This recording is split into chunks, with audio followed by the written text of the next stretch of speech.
Voltamos ao vivo com o programa Hora do Povo, diretamente aqui do Alto do Cristo Luz para todo o nosso litoral catarinense. Eu fiquei assustado hoje quando estava dando uma olhada, doutor Felipe, nas redes sociais. Aliás, eu vou preparar, amanhã a gente vai conversar sobre isso, porque, olha, a gente vê cada coisa, hein? Tem louco para tudo, né? Aqui na Balneário Camboriú, enfim, todo o Brasil tem, né?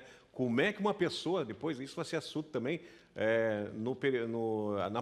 assunto da polícia. Mas esse eu vou preparar para amanhã, tá, gente? Porque a gente, né, tanta coisa que a gente prepara aí para o final de semana.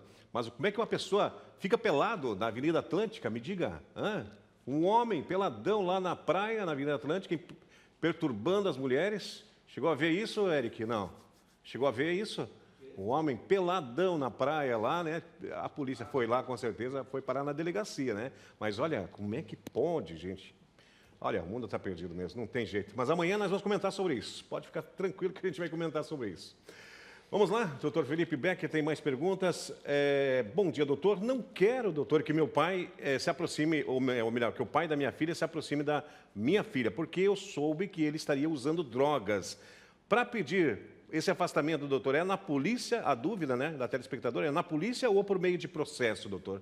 É por meio de processo, tá? Quando existe uma conduta que possa colocar, né, em perigo a criança, você tem todo o direito de estar ingressando judicialmente, pedindo, né, a suspensão do direito de visita do genitor ou da genitora. No seu caso, do genitor. Só que para isso você vai ter que trazer, né, essas informações para o juiz. E o que eu mais tenho a tentar ajudar é que você já ingresse judicialmente com provas dessa situação, né? Demonstrando para o juiz que realmente ele está utilizando, né, substâncias ilícitas e que essa conduta por parte dele acaba prejudicando e colocando a criança em risco, seja pela integridade física, emocional, desse filho de vocês, né? O que pode acontecer também nesse caso é que no próprio processo, o juiz determine, inclusive, que tem um acompanhamento psicológico, né, tanto da criança quanto do pai, para que garanta-se posteriormente que tenha essas visitas novamente restabelecidas. Mas tudo isso vai ser definido por meio de uma ação judicial. No teu caso, né, como até tu citou a questão de talvez se dirigir à autoridade policial, seria mais o caso dele de você estar necessitando de uma medida protetiva. Então, por exemplo, se você trouxer essa informação para o seu ex-companheiro, olha, eu não quero mais que ela vá para sua casa, e ele acabar ameaçando você, ele tentar algo em seu desfavor, aí sim poderia, né, você se dirigir à autoridade policial para estar pedindo uma medida protetiva, qual poderia também ser em benefício seu próprio, né, mas também da criança, né, e daí surtiria também efeito nesse processo judicial. Doutor Felipe, eu quero aproveitar um entre parênteses aí sobre medida protetiva, fazer uma pergunta, porque talvez seja dúvida aí também o que acontece, né, aí no Brasil afora. Nós estamos vendo uma crescente, né, doutor, não só aqui no estado, mas em termos de Brasil, de feminicídios, né? E eu pergunto para o senhor, a medida protetiva, até onde que protege realmente a mulher, doutor? Porque geralmente o que a gente vê na TV e na mídia, enfim, no modo geral, é que a mulher acaba morrendo da mesma forma, né? Porque a medida protetiva ela é apenas um papel, né, que protege a mulher de certa forma. A polícia não pode estar naquele momento lá, Sim. né, doutor? Infelizmente, isso é uma coisa que é difícil, né?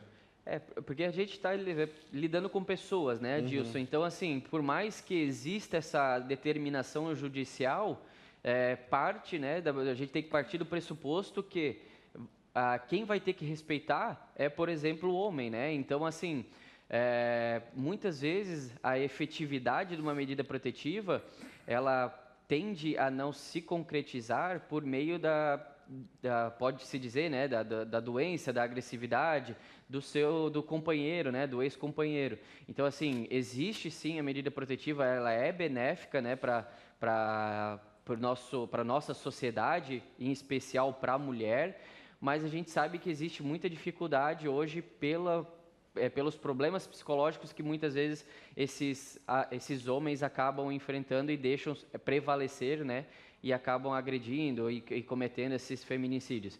E em relação à autoridade policial, né, infelizmente a gente sabe que, apesar de existir muitos programas, a gente tem que, principalmente a do nosso estado, a Polícia Militar do nosso estado, a Polícia Civil, existem muitos programas que tentam de várias formas ajudar a efetividade desse cumprimento de medida protetiva, só que a gente sabe que o Estado ele é precário muitas vezes, existe pouco efetivo e não tem como, né, a autoridade policial estar permanentemente com a mulher ali garantindo a sua segurança de forma efetiva 24 horas por dia. Mas claro que no momento que a mulher tem a opção, tem a vontade de pedir a medida protetiva, eu garanto que ela vai conseguir. É muito mais fácil você conseguir hoje uma medida protetiva, a mulher tem muito esse direito, é só ir à autoridade policial.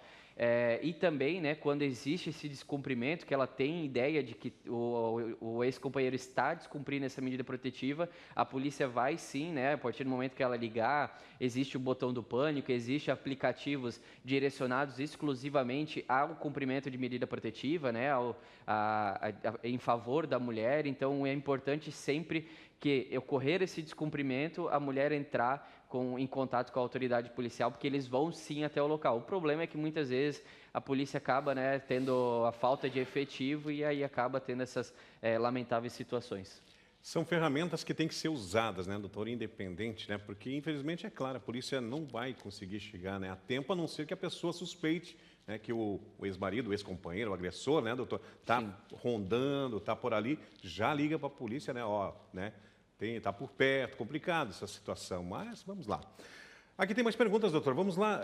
Bom dia, doutor. Meu filho completou, doutor, 18 anos de idade e eu estou pagando, sempre paguei certinho a pensão alimentícia dele. Eu posso parar de pagar por conta da idade dele, doutor? Não, não pode nesse caso, tá, Dilson? Porque quando a gente traz a questão da maioridade, com certeza, né, é uma das razões para que possa, sim, cessar essa obrigação de pagar a pensão alimentícia. Contudo, existe hipóteses que pode sim ser estendida, né, até 21, 24 ou até mesmo, dependendo da situação, enquanto perdurar a vida, né, do seu filho. O que a gente sempre tem que analisar nesses casos, né? Se quem recebe a pensão alimentícia está fazendo uma graduação, está fazendo um curso técnico, está fazendo, né, alguma coisa que seja capacitação para o mercado de trabalho, quais as condições, né, seja econômicas, seja de saúde, de quem paga a pensão alimentícia, e quando a gente traz, né, que pode ocorrer a necessidade dessa pensão alimentícia vitalícia em favor do filho, aí a gente traz uma questão muito mais de saúde, né? Quando o filho ele tem alguma enfermidade, né, seja uma doença psicológica, seja uma doença física, alguma incapacidade dele estar sendo inserido no mercado de trabalho, dele estar se mantendo com seus próprios sustentos, o pai ou a mãe de quem vai ter a obrigação de pagar a pensão alimentícia vai permanecer, né, enquanto perdurar essa necessidade. É importante a gente sempre destacar também, né, que não existe essa suspensão de forma voluntária e automática do dever de pagar a pensão alimentícia. Existe ação própria para isso, que é a ação de exoneração de alimentos. Então, quando quem paga a pensão alimentícia tem a vontade de cessar esse pagamento, entra com esse tipo de ação, traz as informações para o juiz, demonstra, né, que não tem mais condição ou que quem recebe a pensão alimentícia não tem mais a necessidade, e se o juiz entender que há caso sim de deferimento, ele vai autorizar a exoneração e a partir desse momento não vai ser mais devida a pensão alimentícia. Muito bem, doutor. Pontualmente 11 horas, agradecendo essa segunda-feira. Aliás, todas as segundas, doutor está abrindo a semana com a gente. Sempre é um prazer recebê-lo aqui, doutor, para esclarecer assuntos, né, para a nossa comunidade, para a nossa sociedade sobre direito de família. Obrigado por ter vindo, doutor, na segunda-feira. Eu que agradeço, Adilson. Um abraço para você, uma boa semana para você, para toda a equipe. É sempre um prazer estar aqui. Vamos rapidinho ao nosso intervalo comercial e voltamos, terceiro e último bloco, com as ocorrências da polícia, o que movimentou a polícia e também o Corpo de Bombeiros aqui na nossa região de Balneário Camboriú, enfim, Itapema, Itajaí. Fique ligado com a gente, já voltamos.